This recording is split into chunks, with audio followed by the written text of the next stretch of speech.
Hi friends, welcome to Vardhan home kitchen. Evening పూట హెల్తీగా ఏదైనా స్నాక్స్ తినాలనిపించినప్పుడు జొన్న మురుమురాలతో మిక్చర్ని 4-5 నిమిషాల్లోనే రెడీ చేసుకొని హాయిగా తినేయొచ్చు. కడాయిలో ఒక పావు నూనె పోసుకున్నాను, ఒక పిడికిడు పల్లీలు వేసుకున్నాను, కొద్దిగా కాజు ముక్కలు వేసుకొని ఇవి కొద్దిగా వేగాక 4 పచ్చిమిర్చిని 4 ఎండుమిర్చిని తుంచి వేసుకున్నాను. వీటినన్నిటినీ ఒకసారి అంతా కలుపుకొని ఇందులో కొద్దిగా పుట్నాలు వేసుకున్నాను. ఇవన్నీ కలుపుకుంటూ వేయించుకోవాలి. ఇవి కొద్దిగా రంగు మారాక ఇందులో 2 రెమ్మల కరివేపాకు వేసుకొని వేయించుకున్నాను.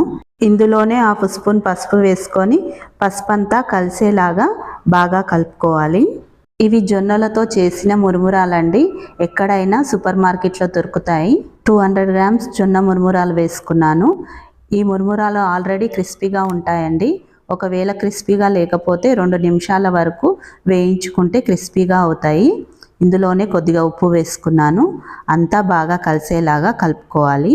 ఈ జొన్న మురుమురాలకు బదులుగా మీరు రాగి అటుకులు కూడా వేసుకొని ఇలానే రెడీ చేసుకోవచ్చు.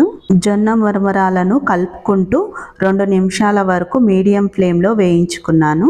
మరమరాలు స్పైసీగా కావాలంటే ఉప్పు వేసేటప్పుడే కొద్దిగా కారం కూడా వేసుకోండి. 2 నిమిషాల వరకు ఈ మరమరాలను వేయించి తీసుకున్నాను. 2 నిమిషాలు వేయించినందుకు మరమరాలు ఎంత క్రిస్పీగా అయ్యాయో చూడండి. ఎంతో ఆరోగ్యకరమైన ఈ జొన్న మరమరాలను మీ పిల్లలకు ఈవినింగ్ పూట స్నాక్స్గా చేసి పెట్టండి. ఈ మరమరాలను 20 డేస్ వరకు హెయిర్ డబ్బాలో స్టోర్ చేసి పెట్టుకోవచ్చు.